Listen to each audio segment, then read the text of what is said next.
આપણે જે મળ્યું છે તે નથી જોઈતું ને જે નથી મળ્યું એના જ ઉપર દોડતા માણસો છીએ અને કદાચ એટલે આપણે સૌથી દુઃખી છીએ. તમે જુઓ, તમે કોઈ પ્રાણીને આંસુ સારતું જોયું? ક્યાંક બેસીને આમ રડતું હોય કૂતરું, ક્યાંક બેસીને ગાય રડતી હોય, ક્યાંક બેસીને વાંદરું રડતું હોય, માણસ રડતો હોય. ઓછું જ પડે ને જે આપો એ ખૂટે. તમે એને જે આપો એનાથી સહેજ વધારે જોઈએ. આપણે બધા છીએ. હું પણ કદાચ આવી હોઈશ, હજી વધુ. સવાલ એ છે કે જે છે એ તો માણો. જે ખાવાનું મળે છે, જે મા બાપ મળે છે, જે સ્નેહ મળે છે, જે મિત્રો મળે છે, આ તો માણો પહેલા. હજી વધારે આ દીપિકા પાદુકોણ ને જુએ બધા. બોલો, રણવીરસિંહ મળી ગયો એને, આપણું શું થશે? સવાલ એ છે કે એને રણવીરસિંહ ક્યારે મળ્યો? જ્યારે એને 3 શિફ્ટમાં આવી ઉત્તમ ફિલ્મો આપી, શરીરનું ધ્યાન રાખે છે, મહેનત કરે છે. એક્ટર થવું સરળ નથી. અત્યારે આપણને ગરમી લાગે છે, તમે વિચાર કરો, મે મહિનાના, જૂન મહિનાના ઉનાળામાં લેધરનું પેન્ટ પહેરીને તમને કોઈક બહાર નચાવે ને એકનો એક સીન 4-5 વાર કરાવે, ના બરોબર નથી, ફરી કરો, આમ ચીટકી જતું હોય પેન્ટ, અને તોય તમારે સ્માઇલ કરીને ડાન્સ કરવાનો. બરફની અંદર તમને શિફોનની સાડી પહેરીને નચાવે, આમ થથરી જતા હો, તમને એમ થાય જલ્દી કોઈ કોટ આપે તો તમારે આમ સાડી ઉડાડવી પડે. કેમ? પૈસા મળે છે. સવાલ એ છે કે કશું પણ આ જગતમાં મફત નથી મળતું. પ્રસિદ્ધિ પણ નહીં, સફળતા પણ નહીં, સ્નેહ પણ નહીં, શાંતિ પણ નહીં ને સલામતી પણ નહીં. સ્નેહ જોઈતો હોય તો સામે સ્નેહ આપવો પડે. પૈસા જ આપવા પડે એવું જરૂરી નથી. સલામતી જોઈતી હોય તો સામે સલામતી આપવી પડે. વિશ્વાસ જોઈતો હોય તો સામે વિશ્વાસ આપવો પડે. હું કેટલા બધા છોકરાઓને, તમારી ઉંમરના આ દીકરીઓ છે, મમ્મીને એમ કે તને મારામાં વિશ્વાસ જ નથી. તમને છે વિશ્વાસ તમારા મા બાપમાં? અને જો હોય તો એ જે કહી રહ્યા છે એ સાંભળો, કારણ કે એમની પાસે જિંદગીનો અનુભવ છે. તમારી પાંખો હજી કાચી છે. સરસ, આકાશ મોટું છે, ઉડવું જોઈએ, એનોય વાંધો નથી, પણ ઘરના આંગણામાં પહેલા પ્રેક્ટિસ કરી લો, પછી વિશાળ આકાશ આંબવા માટે નીકળજો. જો પડ્યા ને તો જિંદગી ભર ન ઉડી શકાય એવી પણ સ્થિતિ થઈ શકે. હમણાં બાપુ સાથે કમાટીપુરા, જ્યાં ગણિકાઓનો વિસ્તાર છે, ત્યાં જવાનું થયું. મેં લખી છે 2 વાર્તાઓ. એક દીકરી પ્રેમમાં પડી ઇન્ટરનેટ ઉપર, ચેટિંગમાં પ્રેમમાં પડી, અને એક છોકરો જેની સાથે ચેટિંગ કરતી હતી એને એને ભગાડી, મા બાપને છોડીને ઘરમાંથી ભાગી, પૈસા દાગીના બધી ચોરી કરીને ભાગી. એ પૈસા દાગીના પૂરા થઈ ગયા એટલે છોકરાએ એને વેશ્યાને ત્યાં વેચી દીધી. એ છોકરી ત્યાંથી હવે નીકળી શકે એમ નથી. એના મા બાપને ખબર નહીં, ખબર છે કે નહીં એ ક્યાં છે. કર્ણાટકથી મુંબઈ લાવીને વેચી દીધી છે. એને પોતાને ઘેર જતા પણ નથી આવડતું. ભાગી જાય તો પણ ક્યાં જાય? એકમાંથી નીકળીને બીજા વેશ્યાલયમાં જાય. પોલીસ પાસે જાય તો કોને ખબર પોલીસ એનો શું દુરુપયોગ કરે. બધા એકબીજા સાથે સંકળાયેલા, ગોઠવાયેલા જગતમાં સૌથી સેફ જગ્યા કઈ છે? તો માનો ખોળો છે. કોઈ દિવસ તમે કોઈ બાળકને માના ખોળામાં ઊંઘતું હોય એને એવો શક જોયો છે કે આ પાડી ન નાખ્યો મને, આ કેવું નિરાંતે ઊંઘી જાય માના ખોળામાં? ઘડી ઘડી જુએ છે બરાબર પકડે છે કે નહીં મને. કેટલી શ્રદ્ધાથી, કેટલા વિશ્વાસથી માના ખભે માથું મૂકે છે બચ્ચું. ને માએ કોઈ દાડો બેગ ભૂલી જાય, મોબાઈલ ભૂલી જાય. છોકરું કોઈ એસટી માં ભૂલી ગયું? હું તો અરે રામ, રહી ગયું. આવું કોઈ દિવસ સાંભળ્યું? એનો અર્થ એમ થયો કે આ પરસ્પર વિશ્વાસનો સંબંધ છે. માતા પિતા સાથેનો સંબંધ એ પરસ્પર વિશ્વાસનો સંબંધ છે. હું ઘણી વાર એવું સમજુ છું, વિચારું છું, મને દેખાય છે કે દીકરાઓ જેમ મોટા થતા જાય ને એમ એ લોકોને ઈગો ડેવલપ થતો જાય. મને બધું ખબર છે, મને બધું આવડે છે, તમે તમારું કામ કરો. પપ્પા સાથે બહુ આર્ગ્યુમેન્ટ થાય, ચૂપ રહો, ખસો આગા, વચ્ચે ના બોલશો, આવું બધું. પછી ધીરે ધીરે એમ લાગવા માંડે કે પપ્પાને કાંઈ ખબર નથી પડતી, મને જ બધી પડે છે. તમે તો જૂનવાણી છો, આવી રીતે ન થાય. ધંધામાં ખાસ કરીને નવા દીકરાઓ જયારે વ્યવસાયમાં દાખલ થાય ને ત્યારે બધું બદલી નાખવું હોય. કમાતા થાય એટલે એમને એમ લાગવા માંડે કે આ બધા મારા પૈસા છે. હા, તમારા પૈસા સુધી પહોંચવાનો રસ્તો એમના પૈસામાંથી પસાર થયો છે, તમે ભૂલી ગયા. તમે કમાતા થયા ત્યાં સુધી કોણે પોસ્યા? તમે જન્મીને તરત એમ નહોતું કીધું કે ચાલો મારે નોકરીએ જવું, પૈસા આપો. તમે કમાતા થયા ત્યાં સુધી જો એમણે પોષ્યા, તો હવે એ નથી કમાઈ શકતા, માટે એમને પોષવાની જવાબદારી પરસ્પર તમારી છે. હું એવા કેટલા બધા છોકરાઓને ઓળખું છું કે જે કમાતા થાય, શહેરમાં જતા રહે, મા બાપની ચિંતા ન કરે. હા, તમારો વિકાસ થવો જ જોઈએ. તળાજા ગામમાં કે ભાવનગરમાં કદાચ તમને તમારું ભવિષ્ય ન દેખાતું હોય, વિદેશમાં દેખાતું હોય, તમને એવું દેખાતું હોય કે મુંબઈમાં મારું ભવિષ્ય છે, પણ એનો અર્થ એ નથી કે તમારા ભવિષ્યની શોધમાં તમે નીકળો ત્યારે તમારા ભૂતકાળને ભૂલી જાઓ. નહીં કરતા હો. એટલા માટે નહીં કરતા કે કદાચ તમે તમારા ભવિષ્ય સુધી પહોંચી જશો, પણ તમારા જે મૂળ છે, તમારો જે ભૂતકાળ છે, તમારું જે બેઝિક છે, એ જો ઉખડી જશે ને તો ક્યાંય નહીં રહો. અને આ પરસ્પર કુટુંબ, પરિવાર, મા બાપ, ભાઈ બહેન, આ સંબંધો છે ને વિશ્વમાં ક્યાંય ખરીદી નથી શકાતા. હમણાં એક બહુ સરસ પુસ્તક મેં વાંચ્યું, 100 things money can't buy. એવી 100 વસ્તુઓ જે પૈસા આપીને ખરીદી શકાતી નથી. થોડા દાખલા આપું તમને, બહુ મજા આવશે. તમારા ઘરમાં સૌથી સારું ડાઇનિંગ ટેબલ હોય, ફોરેન થી આવેલી ક્રોકરી હોય, 2 મહારાજ હોય, દેશી વિદેશી ખાવાનું બનતું હોય, અને છતાંય તમારી તિજોરીમાં પડેલા કરોડો રૂપિયાથી તમે ભૂખ ખરીદી શકો? હા કે ના? તમારો સારામાં સારો બેડરૂમ હોય, એમાં તમે સોનાનો પલંગ વસાવ્યો હોય, ગાદલા વિદેશથી મંગાવ્યા હોય, તો તમે ઊંઘ ખરીદી શકો? એક દોસ્ત ખરીદી શકાય સાચો? આ ક્યાંય નહીં મળે. અને મારા આજે જે કોઈ મિત્રો છે ને એ બધા મારા સ્કૂલના મિત્રો છે. એમને કઈ ફરક નથી પડતો કાજલ ઓઝા કોણ છે, યુટ્યુબ પર આવે છે કે નહીં, કેટલા પુસ્તક લખ્યા છે, એ બધા આજે પણ મળે તો અમે એવડા જ છીએ જેવડા અમે સ્કૂલમાં હતા. કારણ કે એ મને જજ નથી કરતા. હું કેટલી સફળ છું, કેટલી નિષ્ફળ છું, એની સાથે એને નિસ્બત નથી. એને નિસ્બત શેની સાથે છે? હું એમની દોસ્ત છું એની સાથે. અડધી રાતે કોઈને ફોન કરવાનો હોય, કઈ તકલીફ હોય, પીડા હોય, દુઃખ હોય, સવાલ હોય, મને પણ હોય, તો કોને ફોન કરવો? એને કે જે તમને જજ ન કરે. આવું કરાય, આમ ન કરાય, કાજલબેન તમારાથી આવું ન કરાય, કાજલબેન આવું કર્યું તમે, આવું કહીએ કે નહીં. હું સફળ નહોતી ત્યારે પણ એ મિત્રો હતા, હું સફળ નહીં હોઉં ત્યારે પણ એ મિત્રો હશે.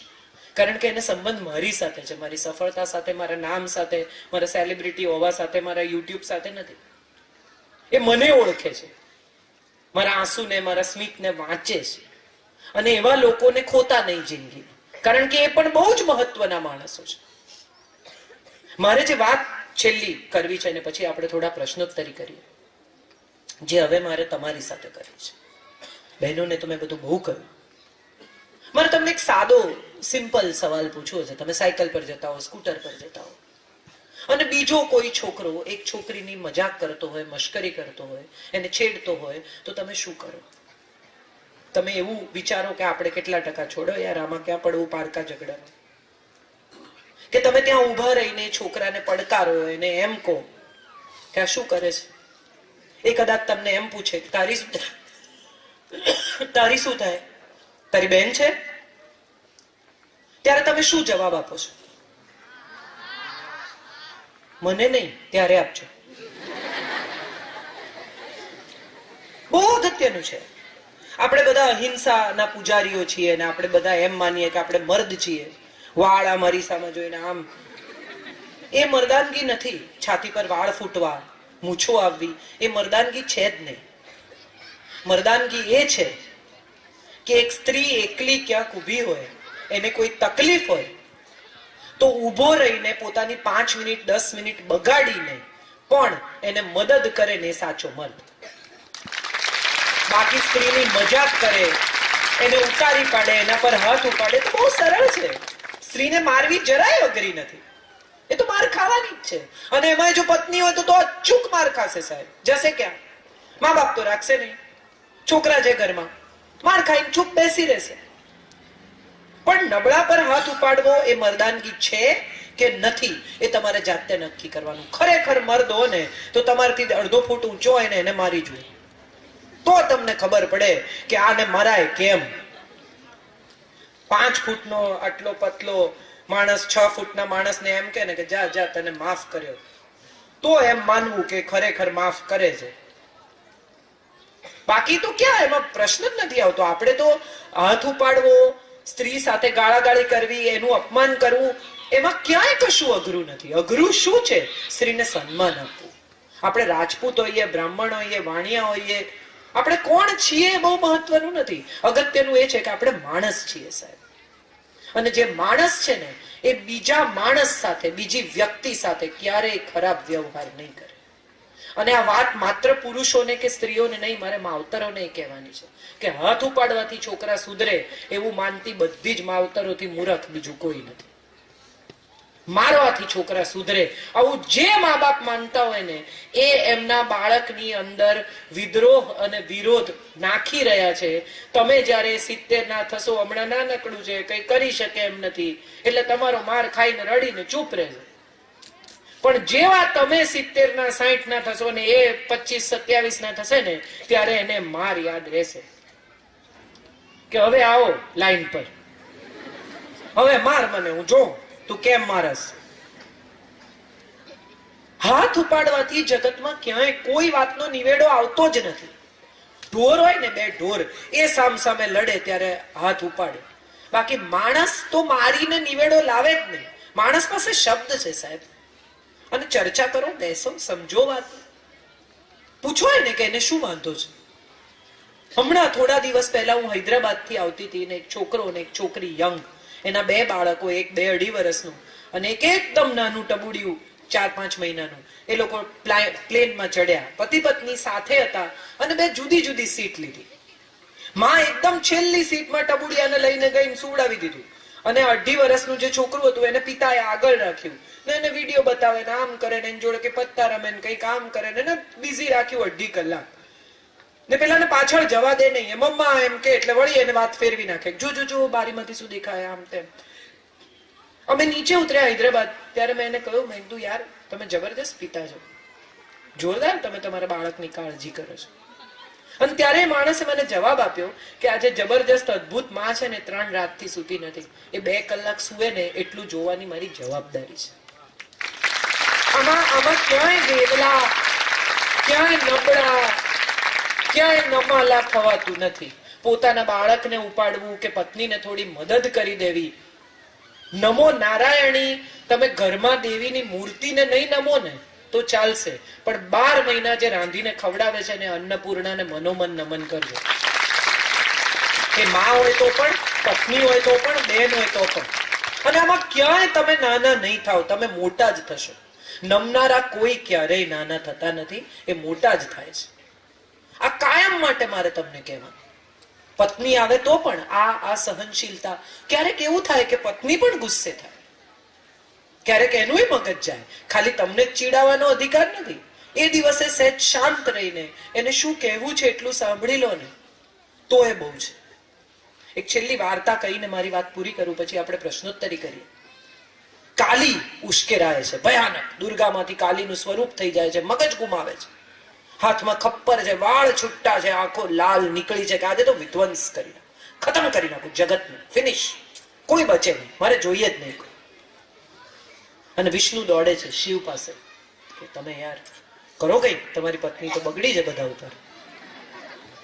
હવે શિવ તો રુદ્ર છે, મહાકાલ, ઈચ્છે તો કાલીને 1 સેકન્ડમાં ચપટીમાં ચોળી નાખે. પણ શક્તિ સામે શક્તિનો પ્રયોગ નથી કરતા, શાંતિનો પ્રયોગ કરે છે. કાલીના રસ્તામાં સૂઈ જાય છે. જેણે કાલીની મૂર્તિ જોઈ હશે ને એને ખબર છે કે એના પગ નીચે શિવ છે. રસ્તામાં સૂઈ જાય છે અને કાલી આવે છે ગુસ્સામાં ધમધમાવીને, અને જેવી આવે છે ને પતિ ઉપર પગ પડે છે અને જીભ બહાર નીકળી જાય છે કે અરે બાપરે આમે શું કર્યું. ક્રોધ એકદમ શાંત થઈ જાય છે. સાચો મર્દ એ છે કે જે શક્તિ સામે શક્તિ નહીં, શાંતિનો પ્રયોગ કરી શકે. કારણ કે શાંત રહેવા માટે બહુ શક્તિ જોઈએ, મગજ ગુમાવવા માટે બહુ ન જોઈએ.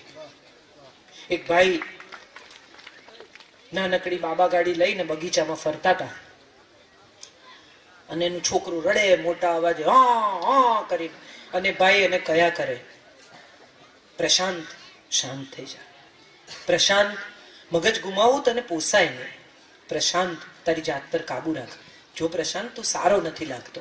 એટલે ભાઈ સામેથી આવ્યા ને એમ કે ભાઈ યાર તમે તો જોરદાર કહેવાઓ, તમારા બાળકને કેટલી શાંતિથી ડીલ કરો છો, આટલું તોફાન રાડા રાડ કરે છે તેમ છતાં તમે કેટલો પ્રેમ કરો છો.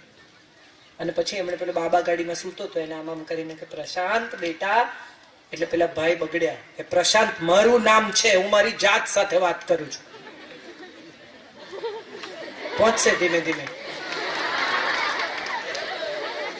મજાની વાત એ છે કે જે જાત પર કાબુ રાખી શકે ને જગત એના કાબુમાં આવી જાય. મોટા ભાગના લોકોને મેં જોયા, મને ગુસ્સો આવી ગયો મારા પર, મારે જાત પર કાબુ ન રહ્યો. અરે તમારી જાત પર તમારો કાબુ નથી તો જગત પર ક્યાંથી આવશે? પહેલા જાતને તો કંટ્રોલમાં લો. તમને તો ખબર હોવી જોઈએ ને કે તમને ગુસ્સો ક્યારે કરવો છે, ક્યારે નથી કરવો, ક્યારે બોલવું છે, ક્યારે નથી બોલવું. આપણે બધા સમજ્યા વગર બીજાને કંટ્રોલમાં લેવા નીકળ્યા છીએ. ત્યારે મારે બહેનોને, દીકરીઓને, માતૃશક્તિને, ભાઈઓને બધાને કહેવું છે કે સ્વયંને નિયંત્રણમાં રાખી શકે ને જગત એના નિયંત્રણમાં રહે. મોટા ભાગના લોકોનો જાત પર કંટ્રોલ નથી હોતો એટલે જગત એના કંટ્રોલમાં નથી આવતું. જાતને કંટ્રોલ કરો. જે જોઈતું હોય ને એ વાવો. તમે તો બધા જમીન સાથે જોડાયેલા લોકો છો. પ્રેમ વાવશો ને તો પ્રેમ મળશે, ગુસ્સો વાવશો તો ગુસ્સો કાપવાનો છે. ઘઉં વાવ્યા હોય ને બાજરો કાપ્યો એવું બન્યું જ કોઈ દી? તમે જે આપશો એ તમને મળશે. ગુસ્સો આપશો તો ગુસ્સો મળશે, પ્રેમ આપશો તો પ્રેમ મળશે, સન્માન આપશો તો સન્માન મળશે, વાલ આપશો તો વાલ મળશે. આ બધા માટે જ એક જ વાત છે. તમે વિચારો તો તમને સમજાય કે ધરતી, ગાય, નદી, સ્ત્રી, આ બધાનો એક ગુણ શું છે? તમે એક આપો ને તો અનેક કરીને પાછું આપે.